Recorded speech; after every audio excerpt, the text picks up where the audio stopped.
And we are live.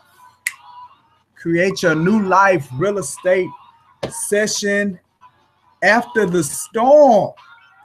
We made it through. Yes, we did. Yes, we did. So it is exciting to be back for another time with you all on Thursdays or Fridays, like this particular one where we had to push it to Friday because we were having some technical difficulties. Well, let me not say we. Google was having some technical difficulties yesterday, and we couldn't access any of our information in Google Drive. But that's cool. We here today. We're a little late, but we here, and we ready to get going. All right. So we first of all, I want to thank you. If you're not a part of Brooks and Davis Real Estate Firm, I want to thank you for joining us once again, just getting some insight on what we do as an organization as we come together once a week. This serves as our company business meeting for us to get connected, see how the company's performing, as well as talk about some sessions, talk about some things. So definitely want to thank you for coming. For those that do get on board, if they have any questions, they can chime in. You know, I can get some coaching to them real quick and take it from there. You know, as I'm preparing, there's one last thing I need to do is send out this little link to my full-time agents who may not have gotten it via the email. So definitely want to send this out to them, send them the link so they can get on board, and then we're going to jump right into this thing today.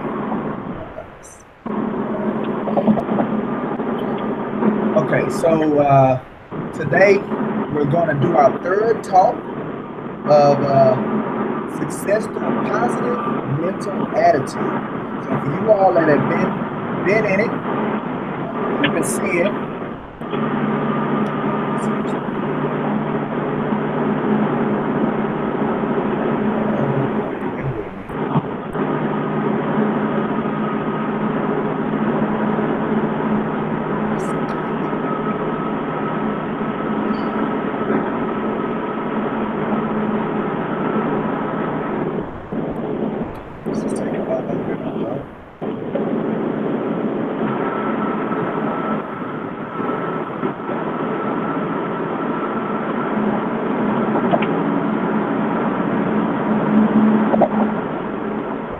Make sure I get everybody in.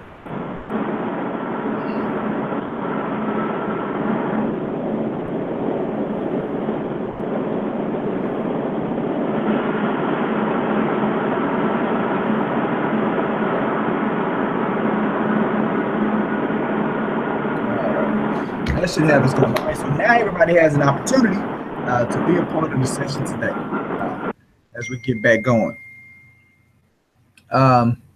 So I picked that title. So the title is just Talk 3, right? This is our third conversation as we're going through this book. You know, positive mental attitude flows right into our values as an organization. So as I was reading this book, I really felt like it pertained to where we look to get all of our agents when it comes to being successful in this business. I truly believe everything that it talks about, that your success is lined up with where you mentally position yourself moment by moment, day by day. Okay, so let's go ahead and jump into what we always tend to do and check out the level of production that the company has done over the last couple of weeks since we were dealing with Hurricane Harvey. And, you know, I just got to talk a little bit about Hurricane Harvey, right? He came through. He visited the city. He did what he needed to do. He put us out of commission for a little bit, but he gone, right? And, you know, I'll throw this little blurb out there, and then we're going to move on. Don't use Hurricane Harvey as an excuse for you not to be successful. Don't use him as a reason for you not to be making no money and for you not to be growing your business. Yeah, it happened. He threw us off, but we cannot not get up. We cannot not rebuild, right? Just let him throw you off track. Don't let him knock you out the game, right? So he gone. There's a lot of rebuilding that's going to take place. There's a lot of opportunity out here. You know, there's many people that are displaced. You know, some people, their house been flooded. they don't want to live there no more, right? So there's opportunity to sell properties. There are people in houses just flooded. They need temporary leasing. So there's opportunities. And, you know, we had a couple of people call our office. You know, we had this thing we had listed for $2,600 a month, and it's flying off the charts. That thing was gone 2 days after the storm. Why? Because people need places to stay. Lady called me the other day. She trying to lease up to $2,600. So there's temporary lease opportunities out there for you to get paid off of as well. So don't see Hurricane Harvey as a negative, right? Take your lemons and make lemonade and get out here and get this money. All right, so that's my talk about my motivation around Hurricane Harvey. Let's get in here and see how we fared over the last couple of weeks while Hurricane Harvey was showing us what he was made of. All right, so even with that being the case, our company production still increased over that time. So right now we're just a couple of $100,000 under 5 million, which was a couple of $100,000 above where we were the week that Hurricane Harvey came, right? So listen, there's people still out there doing business. People still out there getting stuff from the contract that are getting stuff done. So now, as we continue to rebuild, as I'm reading articles, and, you know, matter of fact, I got a phone call yesterday, and I've been invited to speak to an event that ACC is having, and I'm going to be talking about how Hurricane Harvey has impacted the Houston real estate market, or how it will impact the Houston real estate investment market. Once they update the flyer and put my pitch on there, then I'm gonna send y'all the flyer. But I ain't sending the flyer they sent me yesterday because that ain't got my pitch on there. So you put my pitch on there, you put everybody else's pitch on there. So you're gonna put my pitch on there, and then I'm gonna send the flyer out. I love for you guys to come out and hear me speak. I'm gonna be talking for about 20 minutes on that piece. But it's an all-day event. Looks like it's really gonna be solid.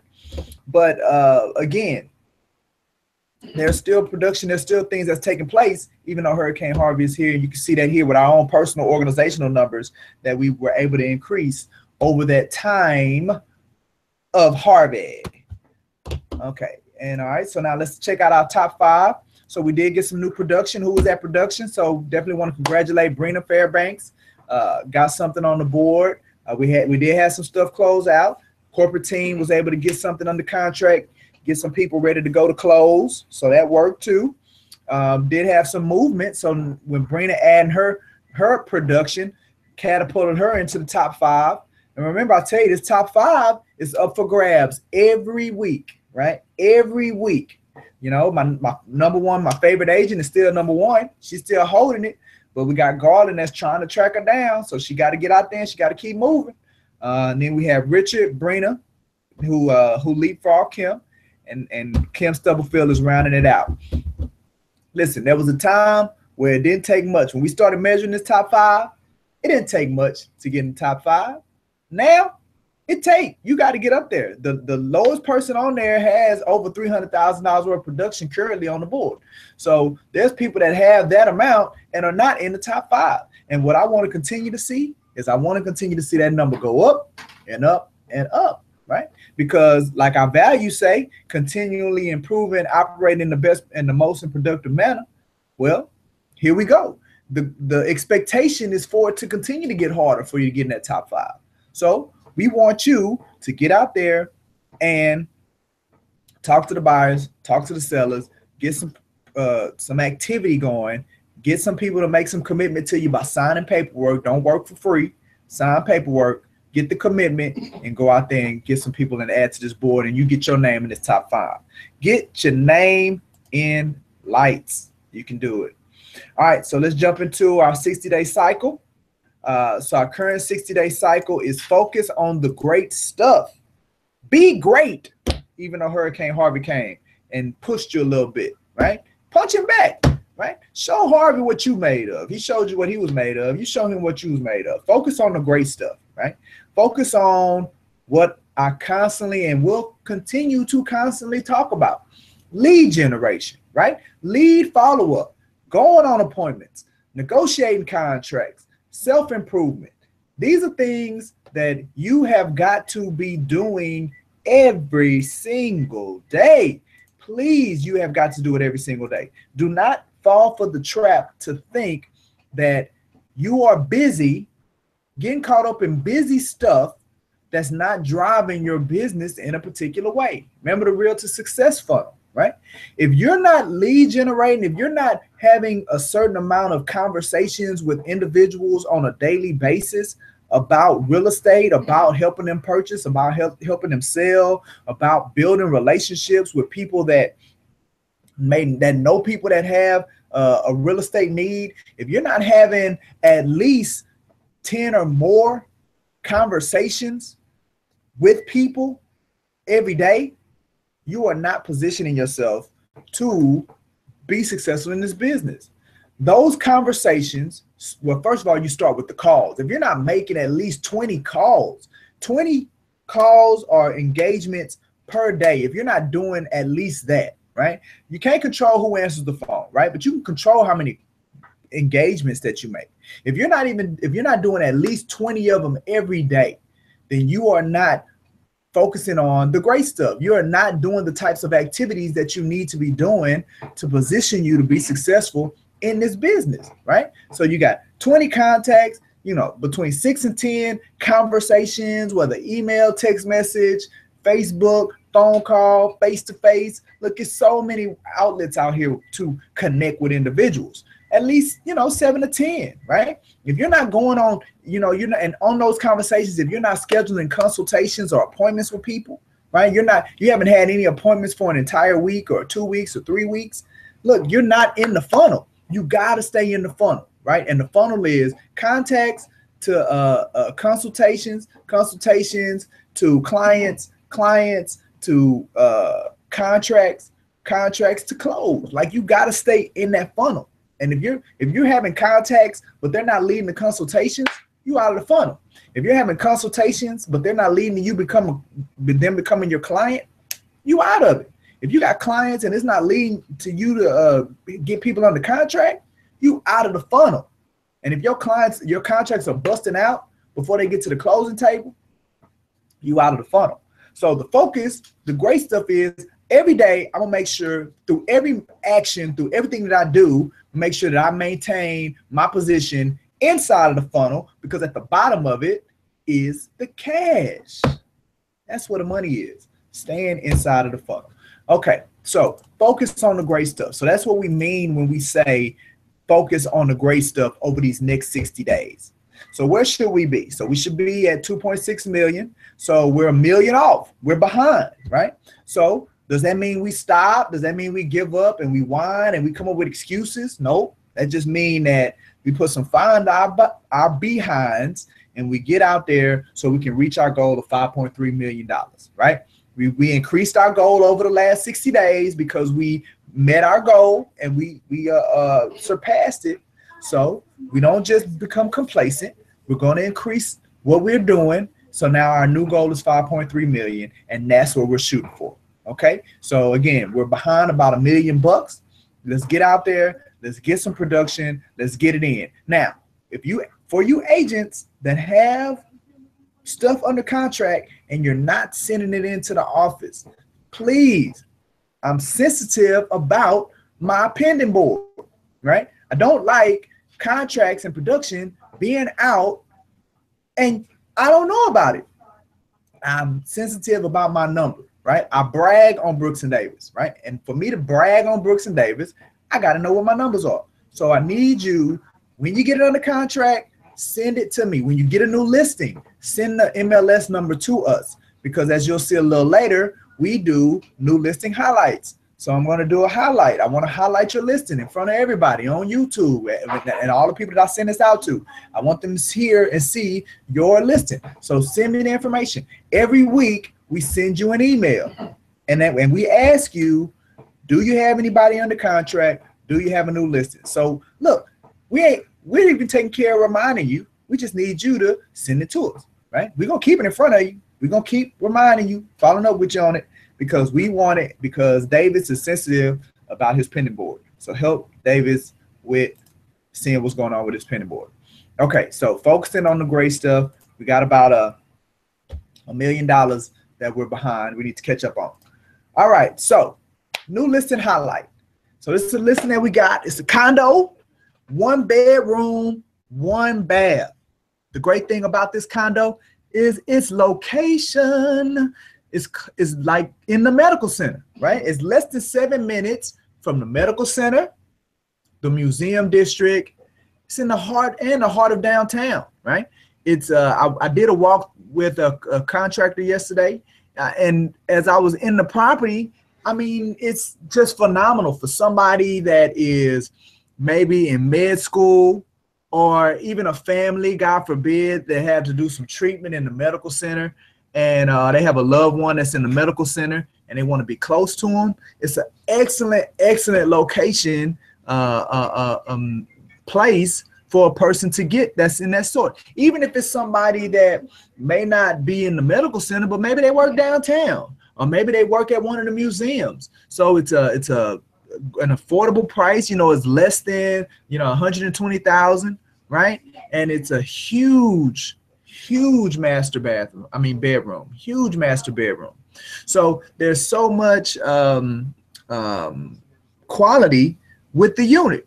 So if you have a client, like I said, maybe they just graduated out of college, or maybe there's the parents and they're going to the college. Maybe they're going to U of H. Maybe there's somebody's coming down here and they're getting their master's degree at one of the universities that have a medical facility, right? So, you know, it's a great place. That's the kind of buyer that I think. Or maybe an investor that wants to, you know, have a unit that they'll always know that they can keep leased. Like you're always going to have this unit leased because of where the location is, because you're going to have these people coming in that cannot buy, but they are going to lease because of where the location is. So it's an excellent opportunity, an excellent place. Like I said, it's 7 miles from the medical center, from downtown. Humongous bedroom. It has this unique kind of tile floor that with some mosaic accents, has this enclosed patio. So you can actually kind of see the patio right there. So it's an enclosed patio. You can go out, hang out on the patio, as well as a balcony from the 2nd floor. Straight out of the master bedroom, there's a balcony. You can hang out. It has stainless steel appliances. So all the appliances are in there. Has a powder room. Beautiful view of the city. So it's not facing another unit. It's actually facing the landscape. You got covered parking that comes with it. It's an excellent unit. So that's the MLS number right there. Go check it out on the MLS. If you have a client, again, location is the biggest sale, whether for an investor or for a person that's maybe a college student or somebody just starting out, just graduating. I think it'd be an excellent unit for. Okay. All right. So now look, something that I am extremely excited about is the proprietary programming that Brooks and Davis has, right?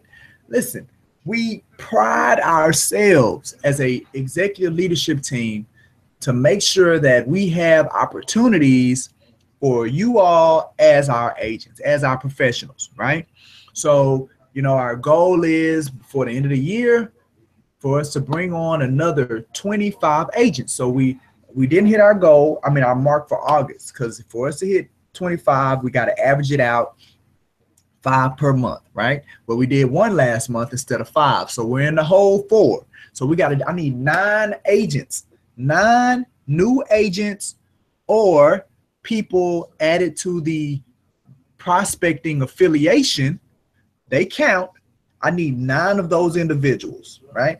To come into for the month of September for us to get back on pace of what we're looking to accomplish, right? And then we have our other programs out there that you all are familiar with. The biggest thing is lead gen time. Look, the leads are coming in. We're really tracking them. You know, we're north of 120, 130, 140 leads a month that's coming through the office. So there's opportunity there for you to call and build your business and grow through what we have going on.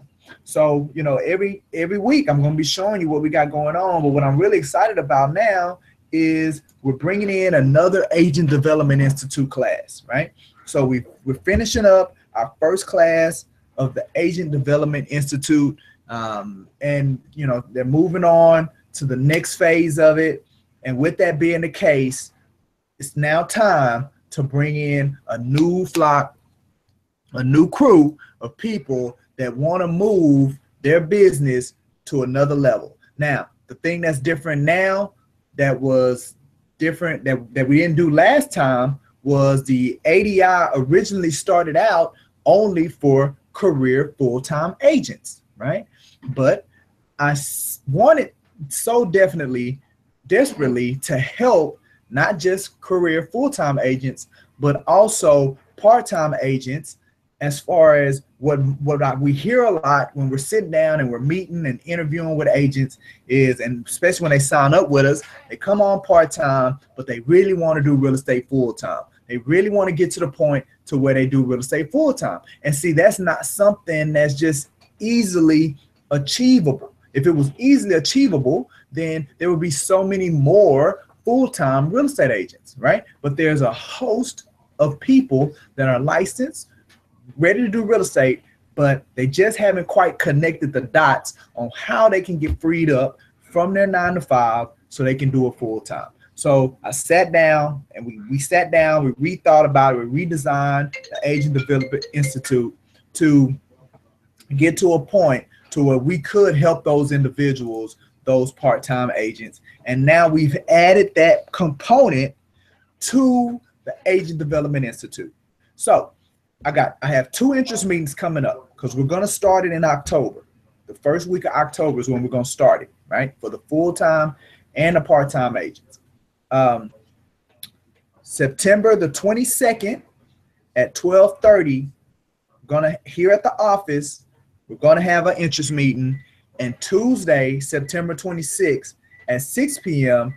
here at the office, we're going to have an interest meeting, right? If you're a part-time agent, but you want to go full-time, your program is designed around getting you to be able to fire your job in a matter of 15 months. We want to get you, take the first 90 days and get you on track to where in a year's time, you can fire your boss, fire your job, give them the 2 fingers and say, I'm going out on this thing on my own.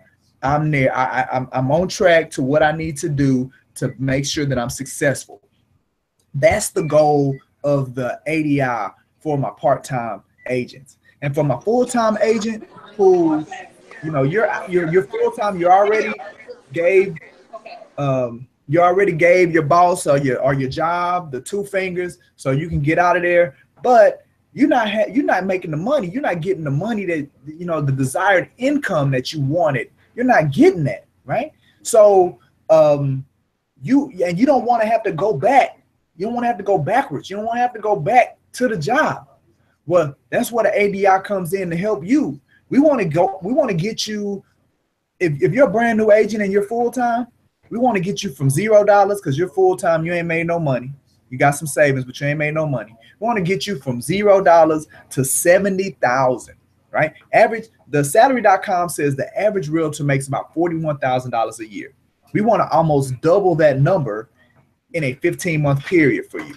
So the goal for my full-time career agents is to get you at least up to 70 grand. $70,000 a year is a very modest living, and it definitely will prevent you from having to go back and get a job. So that's what the ADI does for you. And again, the first 90 days, we're going to put you on track to where over that next year, you'll be able to achieve that goal of $70,000. So for my part-time, 90 days, get you on track. You can achieve firing your boss. Full-time agents, 90 days on track. So you can achieve making at least $70,000. That's what the ADI is all about. Again, it stands for Agent Development Institute. We are having our interest meetings on, and I'm going to be sending this out in the group me and sending out emails and things like that. So the first interest meeting is going to be Friday, September 22nd at 12:30 at the office. And then the second interest meeting is going to be Tuesday, September 26th at 6 o'clock at the office, to where we'll go into more detail about what to expect with the ADI. Now, for Brooks & Davis agents, it is no cost. There is no cost for that to be a part of the Agent Development Institute, which is a coaching and developmental program, right?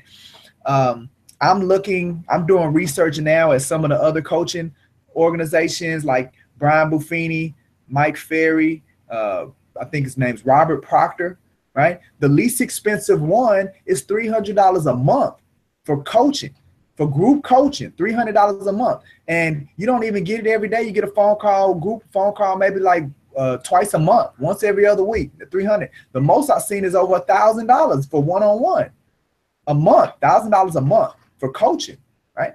Because you're a part of Brooks and Davis, we're offering that to you at no cost. So, you know, if at the least, come to the interest meeting, see what it's about so you can really see the value that we're offering through the ADI, right? I don't know any other real estate companies that are offering that. Even Keller Williams has a coaching program, but it's $1,000 a month. They ain't giving it to you just because you're a Keller Williams agent, right?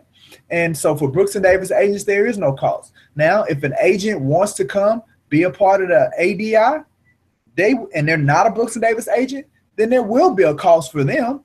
They will have to pay for it, right? Why? Because they're not a part of the family. You're a part of the family, you get perks. If you're not a part of the family, you got to pay, right? Or you need to become a part of the family. There we go. So that's when again, I'm showing it to you one more time. Got 2 interest meetings coming up. Look forward to seeing you at one of them because it will put you on track and change your life. All righty. So now let's go and jump into our third talk of success through a positive mental attitude. Okay. Oh, no. Look at that. I messed up again. Before I do that, I want to talk about the Brooks and Davis values and our ideology. For those of you all who do not know this already, your company does have a culture. Your company does have an ideology, right? Our company ideology includes a big goal, right? Which is to be the #1 real estate company in the state in profitability and production now by 2020. So that's our big, hairy, audacious goal.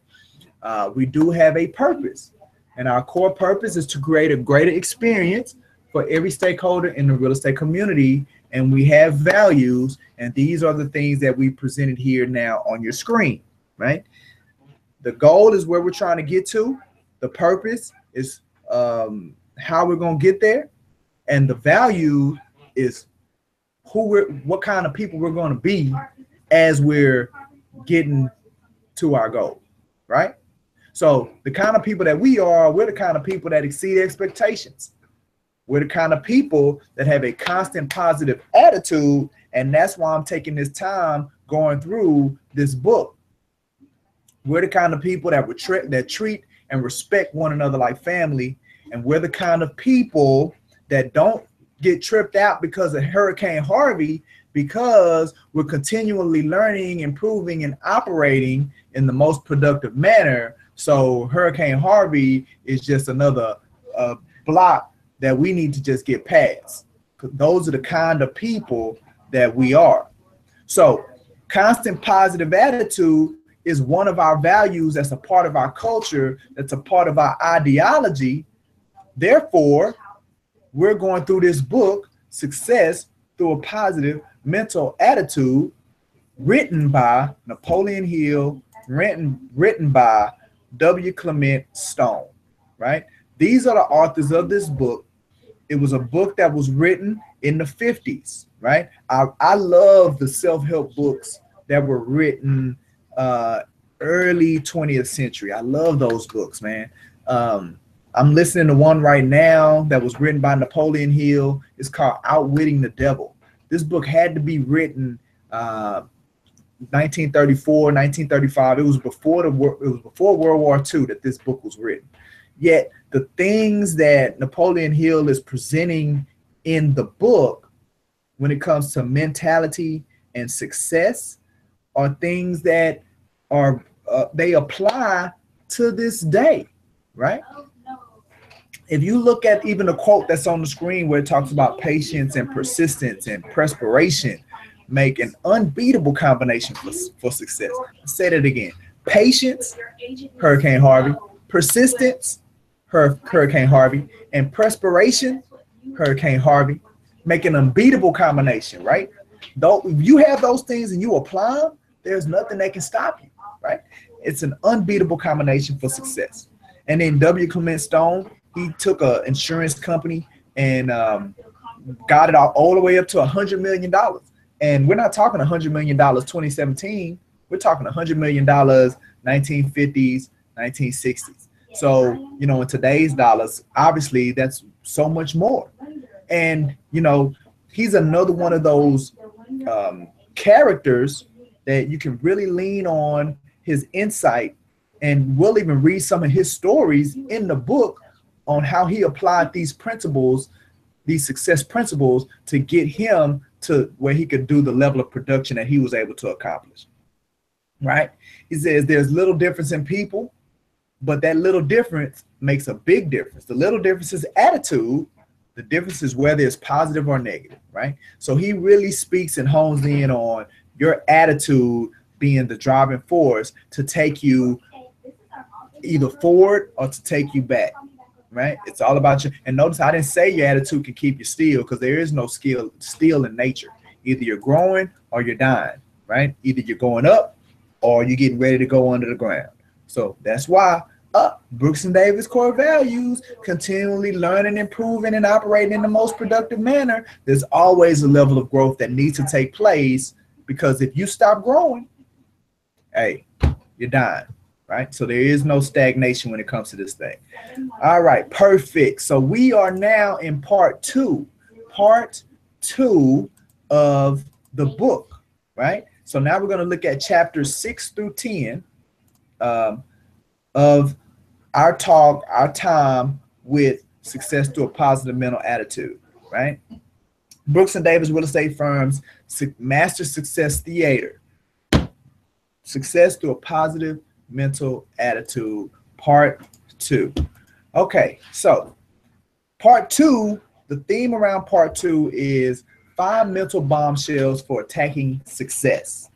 5 mental bombshells for attacking success. Now, if we go back again to when the book was written, so it was right after World War II, going into the Korean War, right? So bombshells, you know, those things that when you're driving over your enemy country, you open up the hatches at the bottom and you drop them bombs down there, right? It's an offensive move. It's an offensive maneuver.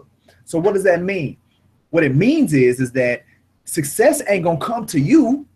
You have to go to success. You have to be intentional and be offensive in your approach to being successful. That's what that means. So now we're going to start looking at how can you be on the offensive, not the defense, right? You can't see, a lot of us are on the defense when it comes to success. We just trying to run away from this risk and run away from that risk and run away from making this choice or that choice. And what it does is it doesn't put us in a position to be successful. See, we think if we avoid mistake, if we avoid negativity or negative things happening to us, if we get in protective mode or defensive mode, we feel like that's what's going to solidify us to be successful. And that's not what's going to happen. Success is an offensive game. You have to be on the offense and go after it and go get it, right? So that's why they use bombshell. And again, it starts with the head. 5 mental bombshells for attacking success. All right, so chapter 6, they go into, you've got a problem, that's good. Now look, I know we hate that. We hate seeing that right there, because nobody wants problems. Nobody wants to deal with problems, right? So for somebody to say, you got a problem, that's a good thing, man, that's ludicrous. That's ludicrous. What do you mean that's a good thing? I got a problem. Nah, that ain't a good thing. That's a bad thing. That's how we see it, right? So, but no, in this book, it's saying because there's so many positive things that come from problems, as long as you have your mind right. See, that's the thing that hurts us when it comes to dealing with problems, is that we don't have our mind right. We're not mentally in a position to where we can handle it. So I'm going to read a couple of stories of some people today, that how they dealt with their problems, how they used it to get them in a better situation than where they started. So the first guy we're going to talk about is Charlie Ward, right? So here's what they said about Charlie. Now the problems that will confront you will, broadly speaking, be of three kinds. So we have either personal problems, emotional, or financial. We have personal problems, emotional, financial, mental, moral, physical, family problems, and business. So these are typically the kinds of problems that we're going to have. All right. We're going to have professional problems. Because personal problems are the most immediate problems experienced by all of us, we would like to tell you the story of a man who met some of the most severe problems a human being can experience. As you read his story, see how he applied PMA, which stands for positive mental attitude, to the solution of each difficulty until he achieved ultimate victory. So let me clear that up. All right. It said there are three problems, right? Personal problems, family problems, professional problems. All right. So those are the three problems. They just had it written funny.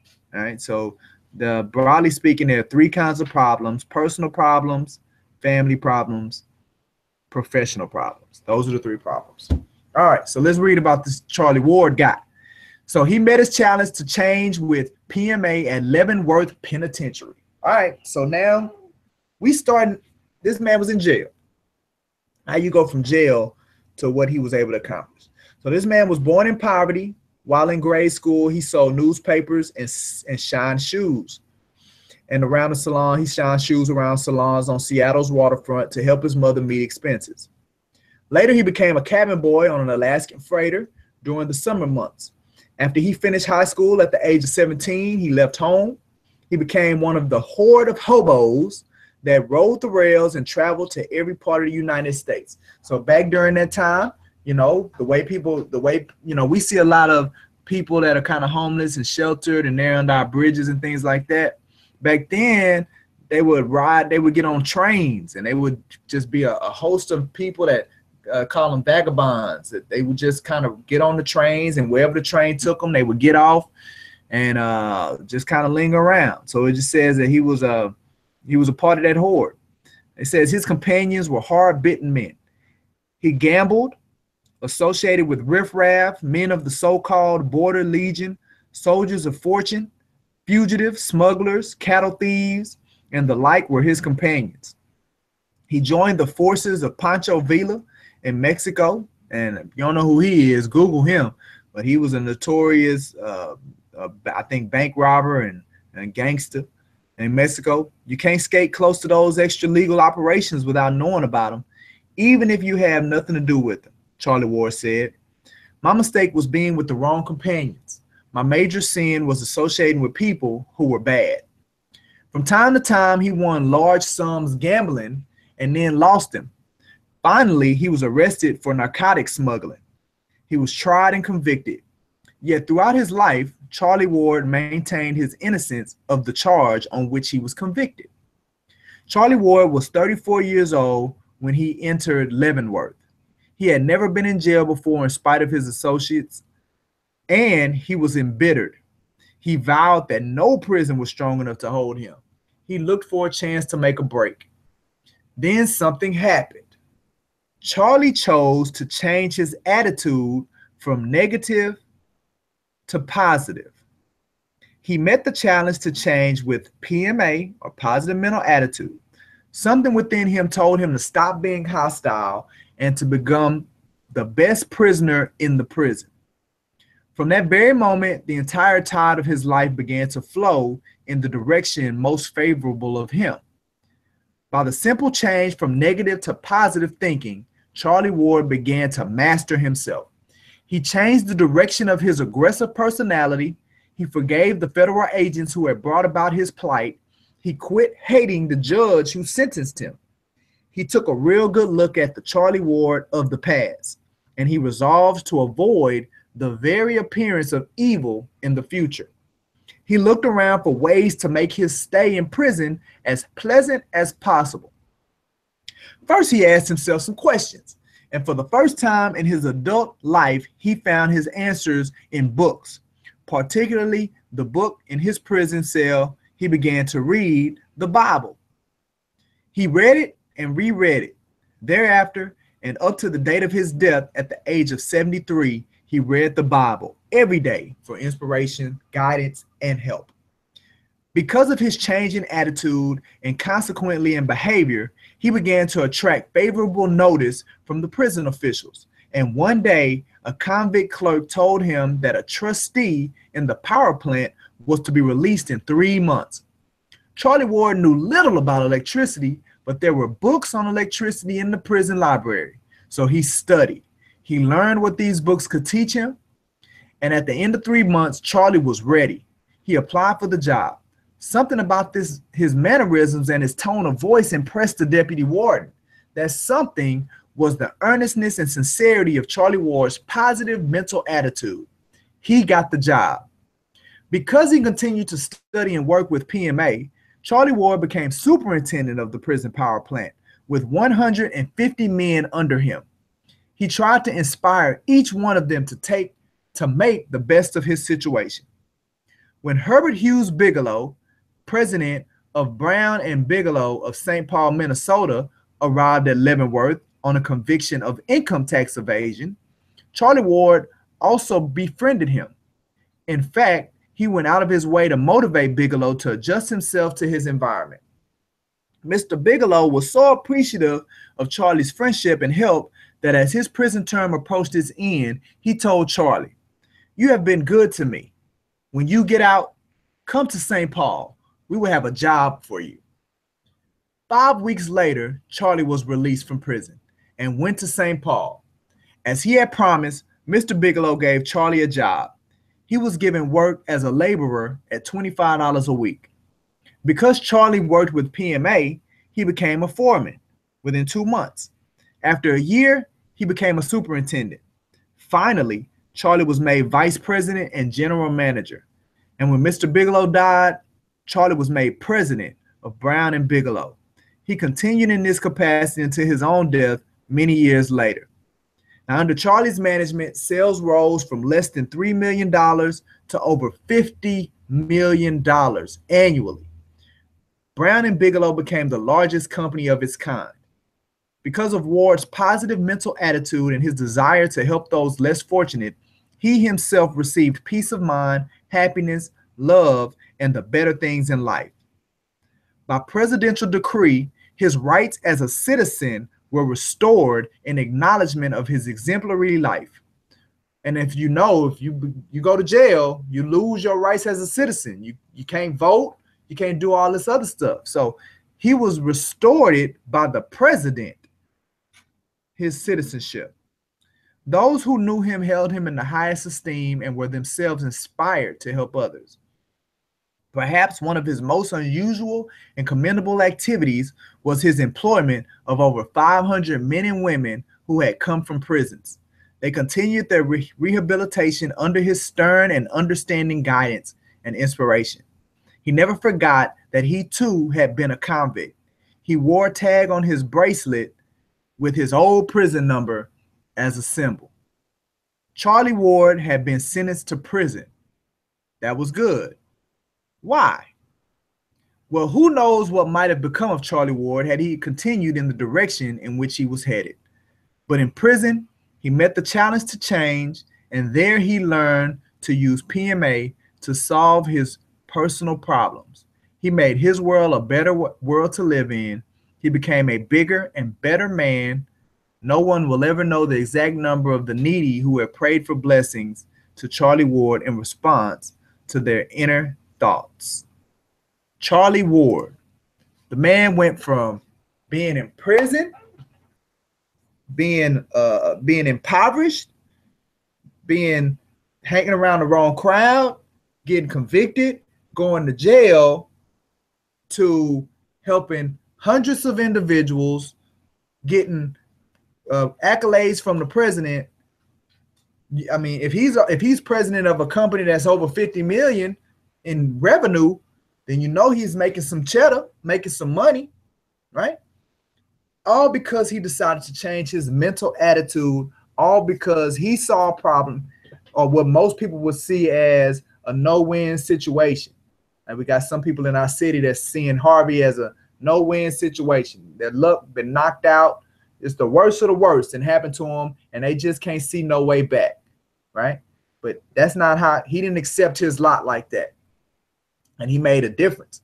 And he went out there and he took his lemons and made lemonade, right, Beyonce? Took the lemons and turned it into lemonade. Regardless of what life hands you, regardless of what you receive, there's opportunity to take it and form it into whatever you want it to be. If Charlie Ward can do it, you can do it, right? If Charlie Ward can go from what he was given, the cards he was dealt, and take those cards and not only better his personal self, but help others. Come on, man. Look, and listen, this is my side note based on my thought of how you can really help somebody, right?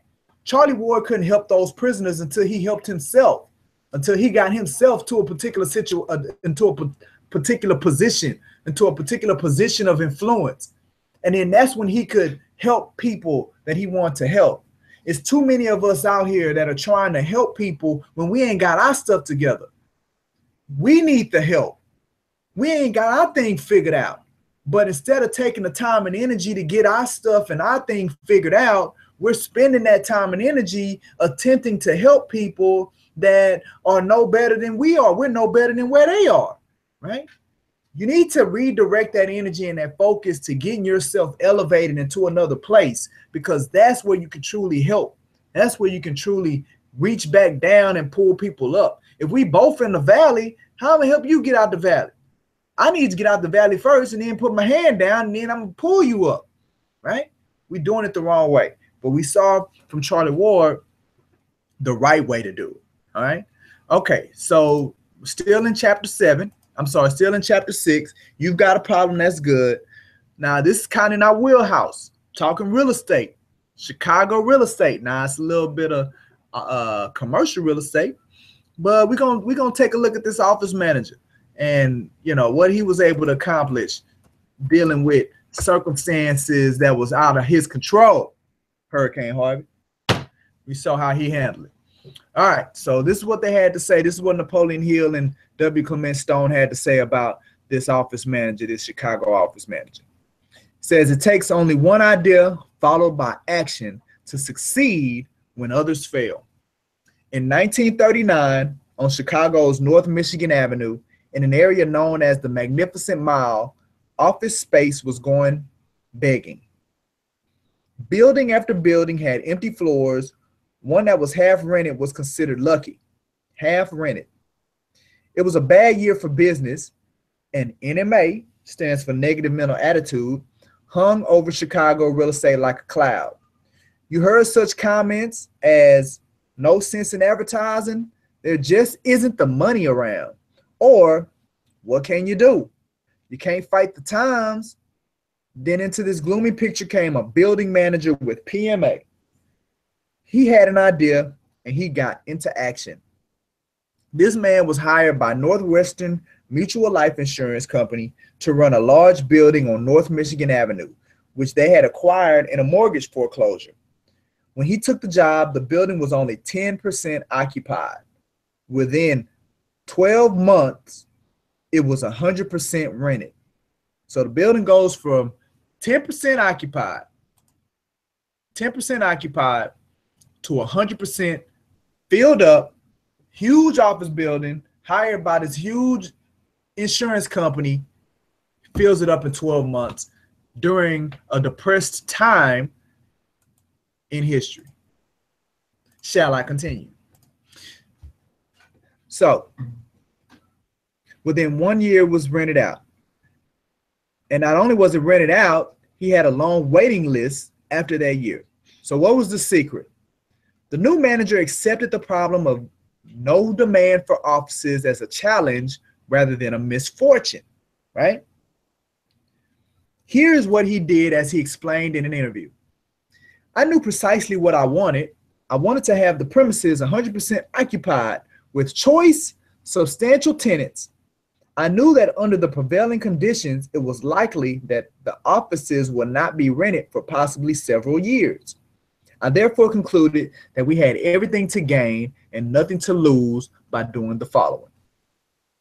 First thing he did, I would seek out desirable prospective tenants of my choice. Second thing, I would stimulate the imagination of each prospect. I would offer him the most beautiful offices in the city of Chicago. Number three, I would offer him these superior offices at a rental no higher than the one he was now paying.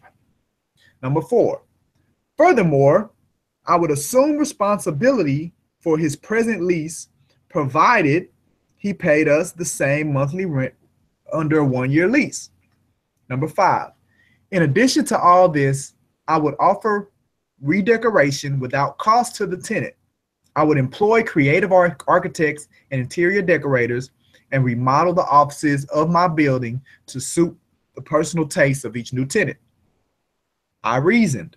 Number one, if an office were not rented during the next few years, we would receive no income from that office. So we had nothing to lose by going into such arrangements as are above described. We might come out at the end of the year with no income, but we would be no worse off than we would have been if we had not acted. And we would be better off because we would have satisfied tenants who would in future years supply dependable rentals. Number two, furthermore, it is an established custom to rent offices on a one-year basis only. In most cases, there will be only a few months left to run on the old lease of my new tenant. Promising to assume these rentals was therefore not too great a risk. Number three, if a tenant should vacate at the end of his year, it would be comparatively easy to re-rent in a well-filled building. The redecoration of his office will not be money lost, as it would have increased the equity value of the entire building. The result was marvelous. Each newly redecorated office seemed to be more beautiful than the one that had preceded it. The tenants were so enthused that many expended additional sums. In one instance, a tenant spent an additional $22,000 in remodeling. So at the end of the year, the building, which had started off only 10% rented, was 100% rented. None of the tenants wanted to leave after his lease expired. They were happy with their new ultra-modern offices, and we gained their permanent goodwill by not raising the rents at the expiration of their first 1 year's lease. Now, we would like you to think back over his story. Here was a man faced with the most serious problem. He had a giant office building. On his hands that had 9 empty offices in it for every one that was occupied. And yet within a year, his building was 100% rented. Now, right next door, up and down the Magnificent Mile, there were dozens of office buildings standing idle and particularly empty. The difference, of course, was the mental attitude which each individual building manager brought to the problem. One man said, "I have a problem. That's awful." The other said, "I have a problem. That's good." A man who seizes upon his problems as opportunities in disguise and scrutinizes them for the good element that is going to be there is the man who understands the very core of PMA. The man who develops an idea that can work and follows it with action will turn failure into success. So, this man took his lemons, made lemonade. Again, personally, I like challenges, but a lot of that has to kind of go with the fact my degree is in engineering. So as engineers, we like fixing problems, right? So I like problems. Most people don't. I like problems because I want to understand them. I kind of get fulfillment out of seeing how to solve it, how to fix it. So I like problems. Well, just what the authors talked about. A lot of times it's just about how you're viewing it, like your perspective of the situation. So that office manager took a more positive perspective of the situation, and he got into action. And what it did was it opened up his creativity. It opened up his innovation, and he was able to feed and see the solution to get him past what so many other individuals couldn't see, right? That's the same thing that we do here, that I do here at Brooks and Davis, right? Our goal is to be the #1 real estate company in production and profitability by the year 2020. For us to accomplish that right now, Keller Williams Arlington is the #1 in the state, $8.3 billion of production that they did. You know, they have over 4,200 agents. I mean, no, they did over 4,200 transactions, right? So no, I take that back. They have over 4,200 agents, right? So, you know, to go from where we are now to surpass them in a matter of what, 3 years, it's going to take some enormous creativity and thought to get there, right? Yeah, it's a humongous goal to accomplish, but listen, I don't know about anybody else, but I'm gonna enjoy the ride trying to get there. It forces and pushes for us to be more creative, more innovative than anybody else out here, right? We're not competing with another mom and pop or boutique real estate firm. We're not competing with those people. That's not our competition. We're competing with the big dogs, and that's where we're shooting to go. So it's not about getting caught up in what your current plight is. It's about going and accomplishing, being great, because we all have it in us. All right, so now let's go to chapter 7. Learn to see. That's the title of chapter 7, right? And there's a couple of things that are in here that we're gonna spend some time with. I'm gonna have to shut it down a little early because I got to get to Sugar Land by 2 o'clock. But I think we can get through all of chapter 7, and then we'll leave chapter 8 and the remaining chapters for next week. God forbid we don't have another Hurricane Harvey to shut us down. Hurricane Harvey getting a lot of love today to create your new life. All right, so chapter 7, learn to see. So the first story we're going to talk about is these 2 Darby men in the Crystal Mountain. The idea behind learn to see has to do with you being able to identify the opportunities that nobody else is paying attention to, right? Because there are so many opportunities that people can take advantage of, but they just don't see them. They don't see the opportunities. So this chapter really speaks to opening up your mind's eye, not just drifting through life, being aware, being observative, seeing what's going, what trends are happening, what's coming down the pipeline, and how can you capitalize and do something with it. It's about taking a risk. It's about going above. It's about venturing out, right? That's what learn to see is all about. And we'll see a little bit more of that in this story about these 2 Darby men. And Darby, when I say Darby men, and Darby, Minnesota, Darby, Montana is where they were from. So it says they looked and recognized what they saw. So in the process of learning to see, you will want to develop both your near sight and your far sight. The advantages to the man who knows how to see what is directly in front of him are enormous. For years, the people in the little town of Darby, Montana, used to look up at what they called Crystal Mountain. The mountain was given this name because erosion had exposed a ledge of a lightly sparkling crystal that looked something like rock salt. A packed trail was built directly across the outcropping as early as 1937. But it wasn't until the year 1951, 14 years later, that anyone, and they mean anyone, bothered to stoop down and pick up a piece of the sparkling material and really look at it. So almost 15 years before one person, anybody, knelt down and picked up the stuff they had been looking at for all these years. Nobody? 15 years? You know, it's hard to believe, but it's really not hard to believe because people are just kind of going through the motions. And it didn't just start in 2017. It's been like that all the way back to this point.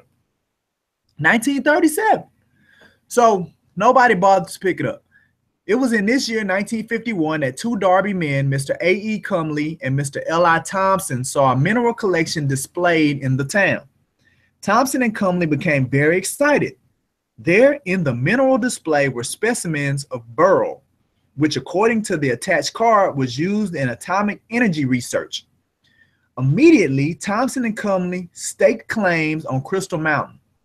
Thompson sent a specimen. Hold on. Okay.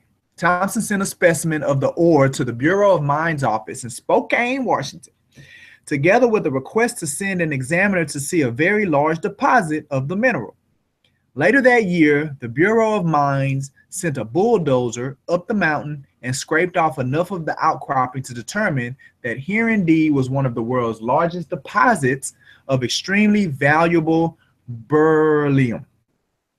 Today, heavy earth-moving trucks struggle up the mountain and work their way back down again, weighed down with extremely heavy ore, while at the bottom, virtually waiting with dollar bills in their hands, are representatives of the United States Steel Company and the United States government, each anxious to buy the highly valued ore, all because one day, two young men not only observed with their eyes, but took the trouble to see with their minds. Today, these men are well on their way to becoming millionaires. They saw the opportunity. They went and they reached out and they grasped that opportunity and was able to capitalize on it. I even have another story about myself. And this was right before Hurricane Harvey, right? So right before Hurricane Harvey, we have these little oil lamps. You need to put some kerosene oil in it, right? Or lamp oil, right? So I'm going there looking for lamp oil, and I'm going into Lowe's looking for lamp oil. Lowe's, they out of lamp oil. They ain't got none. Went to Hobby Lobby. They ain't got no lamps. They out of lamp oil. This is the Friday. This is Friday. Hurricane Harvey's coming Friday evening. So this is Friday. They ain't got no lamp oil, right? They out. So I go to Lowe's. Lowe's, they're out, but they have kerosene. So one guy, he's like, well, they used to use kerosene. You can still use kerosene. I say, y'all sell kerosene? He said, yeah. Go down there to the paint. So I go down to the paint section, and all they got is this $25 barrel, 2.5 gallon container of kerosene. I don't need 2.5 gallons of kerosene. I have one heater lamp for me to put some kerosene in it. I don't need 2.5 gallons, and I sure don't want to spend $25 for it. But they only had 5 of them, and everything was going crazy. So I ended up paying that $25, right? Now, I felt some kind of way about it. And I'm over here at this Lowe's here by the office by Maryland. Well, they got a Lowe's up. I mean, they got a Home Depot. Originally, I was going to go back to the house. I mean, I was going to go back to the office. But I said, you know what, man? Because that's what I was trying to get to. I was trying to get to the office. I said, but you know what, man? I'm going to check that Home Depot. I'm going to go check it out. So I go down there, go to that Home Depot. Maybe I can get me a 1 gallon, 2 gallon, even anything less than 2.5 gallons. I don't need that much kerosene. So I go to Home Depot, talk to a couple of people. They trying to find where to do they have kerosene? Who know? They don't know. He don't know. We don't know. Let's go this way, go that way, go this way. Now, mind you, it's Hurricane Harvey. People going there to get their generators. They selling generators like crazy. So finally get to the back, and we'll call him Jim. I ain't gonna put his name out there. But so Jim, now he's the guy supposedly that know everything about what's going on in the back. So Jim say, well, we got some kerosene, but it's up on a pallet. So, you know, in them hardware stores and big box hardware stores, they got shelves. So it's way at the top on the pallet. They got to get a forklift to go get it. So I'm like, well, look, man, before you pull that down, how big is the containers that's in there? Because I already got the 2.5 in the car. I don't need another 2.5. So he like, yeah, man, about 2 gallons or so. I'm like, oh, man. So I'm just about to tell this guy, man, don't worry about it. I'm good. Then another one was like, well, look, you know, we have some smaller containers down this aisle. I'm like, okay, bet. Take me to the smaller containers, because now I'm feeling good. I get to take this other one back, get some change back, you know, get some of my money back. Well, on our way to walk down this aisle, Jim come run and say, no, wait. We'll just give him the kerosene. If we give it to them, then that'll prevent us from having what do you say, hazard it out. Meaning, I guess because it's an explosive type of product, for them to do some type of documentation. So if he gives it away, then he ain't got to do that as far as for dumping purposes. So I'm like, bet, let's go. So now he says, well, what you gonna use kerosene for? We talking about using your mind's eye, learning to see. What you gonna use kerosene for? I said, man, I just got this little, this little lamp, put some oil in it, for the storm. So he's like, oh, so you don't need a lot of it? I'm like, no, I don't need a lot of it. Just get one of them barrels. So he's like, all right, well, we'll just bear with me. We'll get the forklift. We'll bring it down. So he gets the forklift. They bring it down. It's a pallet full of this kerosene. What? Full of it? Full of the kerosene. Containers, boxes with 2 of the 2.5 gallon bottles per box. And they got like 19 boxes of this stuff, right? This is the same 2.5 gallon kerosene bottle, the exact same brand that Lowe's is selling for $25.98. Down the street that I got in my car, it's the exact same brand. Home Depot giving them away as much as they can give away. I'm like, crazy.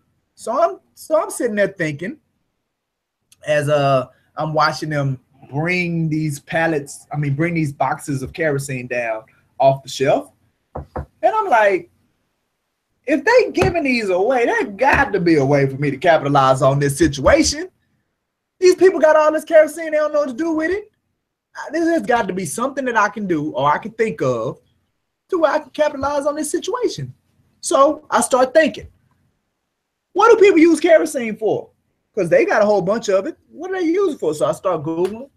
They use it for heaters, right? That's typically what the oil is for, heater oil. That's kind of why people are going away with it. Number one, it's not the season for it. And, there are other substances that people are using when it comes to heating. So they use it for heater fuel. So then I thought, I have a client, and he has a shop. So I started thinking about people that have shops, right? And they might need to, it gets cold in the shop, so they might have heaters that they need to put oil in or whatever. And I have a client. We actually helped him get this shop built. So I sent him a text. I say, hey, man, do you use kerosene? Do you have a use for kerosene? So he didn't respond back. But while my man is pulling down these pallets, I said, I can figure out something. So he's like, how many do you want? And I'm like, well, man, how many you gonna give? He's like, man, how many you want? I said, all right, we'll put, because I just had a basket. So I'm like, all right, man, we'll put 3 of those boxes in there. And, maybe I could figure out something to do with them 3 boxes. So I'm pushing the basket to my car to put these boxes of kerosene. I don't have a clue of what I'm about to do with these things, but it's got to be something. I can do something with them. And then I talked to my man before I left. I say, look, how do I get in contact with you? I may know some people that could use the rest of it. So I'm thinking, learning to see. I'm thinking beforehand that if somebody that really needs it, I need to be able to get back in contact with my man to get the rest of them, right? Because all I took was 3 cases, 16 more cases on that pallet. So while I'm pushing my basket to the car, I get the text from my man. Yeah, I need kerosene K1, the exact kind of kerosene that I had in the car. The exact kind of kerosene. I'm like, okay. Well, I told him, I took a picture of it. I said, look, I got about 6 cases. What, you want some, or you know somebody that wants some? What you thinking? So his response was, how much? I'm like, well, I don't know. What I do know is that at Lowe's they $25.98 per bottle, and I got a bottle per case. So each case is at over what, $50, $52, $53 when you add tax to it. So I'm like, well, at least half. What? 12? Let's go $12. $12 a bottle, right? So he say, well, what if I need to get 20? So I say $12 a bottle, 24 cases, right? Because it's $12 a bottle, $24 a case. So he say, well, how much would you charge me if I needed to get 20 cases? 20 cases? Oh, my. Remember, Friday, Hurricane Harvey's on his way. Everybody else freaking out, making sure they got water, making sure they got food, making sure that they got these generators, making sure that that's what they focused on. I've been seeing something that we about to make happen. We about to make this happen, right? He say, what would you charge me for 20 cases? I only got 6 in the car, and I'm in the Lexus, so I ain't got room for 20. I say, man, $20? I don't know. Just don't know about that. $20 a case. My man says sold. No, first of all, saying how much would you charge if he need to get 15 cases? That's what he said, 15 cases. I say $20 a case. He like sold. Sold? How about that? So I went to the Hive. I changed, took them 6 cases out or 3 cases out. Got back, switched the cars because I needed a car that I could put the rest of it in because at the time I don't know how much my man got. Go back, see my man, because after I talked to him, he was like, look, if you need the rest of them, just come find me. I went and found him, got my little thing. He good, put him on there, put him in the car, put him in the garage. The Tuesday or Wednesday after Hurricane Harvey, my man sent a carrier to come get it, gave me the money, and it was done, right? All I was looking for was heating oil for a little lamp. That's what I was looking for, right? But because I've trained and learned how to see past, see opportunities, see things happening, when it presented itself, I knew kinda how to take advantage of it. Don't think that I'm just this super wizard brain dude. That's not the case, man. I just was intentional about not just seeing with my nearsightedness. I started thinking deeper into there may be some opportunity here. Now look what happened though. Look at the good thing about it. I love these kind of situations that turn out. It was a win for everybody, right? It was a win for my man who got discounted heating oil, right? And he said that heating oil probably gonna last him for about 7 weeks. And he gonna need more. But he was able to get some at a very low cost, right? The store, they good because now my man, he ain't got a hazmat it. They ain't got to worry. They was able to do something with it, right? They ain't got to deal with the headache of it all. And I won because I was able to make a little bit of change off of the transaction for facilitating the deal. So everybody made out good. Those are the kind of deals that we like. Those are the kind of deals that I like, where everybody make out good. It ain't no bad deal for one person and a good deal for somebody else. It's a win-win. Everybody make out good. Them the kind of deals. Well, that's what chapter 7 talks about. It just talks about getting to the point to where you can learn to see with your mind's eye other things that people probably wouldn't be able to connect the dots on, right? So that's an excellent chapter for that. And that's what chapter 7 talks about. All right. That's it for today. I got a meeting in Sugar Land I got to get to. Go talk to a young lady with a bank about our INB project. I think she may be a good fit for the INB and the Financial Homeownership First project that we have going on. So we're going to talk to her about that. So I need to get out of here. If you got anybody that's on the call right now, if you have any questions or comments or you need some coaching, do me a favor, just call me on my cell phone so we can go ahead and knock it out that way. So I can get on this highway and speak to the young lady about this thing moving forward. Appreciate you guys being a part of the call today. I'm gonna go ahead and get the music up so we can nod it out. God willing, you guys have an excellent weekend. And if you're a Texans fan, oh, this crazy mother. There it is. If you're a Texan fan, go Texans. It's week number 1 in the NFL. But we got another one in the books. Create Your New Life Real Estate Session. Success through a positive mental attitude. 5 mental bombshells. We talked about part 2 today. We're going to pick it up next week. Let's get it in. Get my numbers up on this pending board. Y'all know I'm serious about my numbers. I want to hit our goal. Let's do it. Harvey, who? Nobody worried about Hurricane Harvey. Have a good one.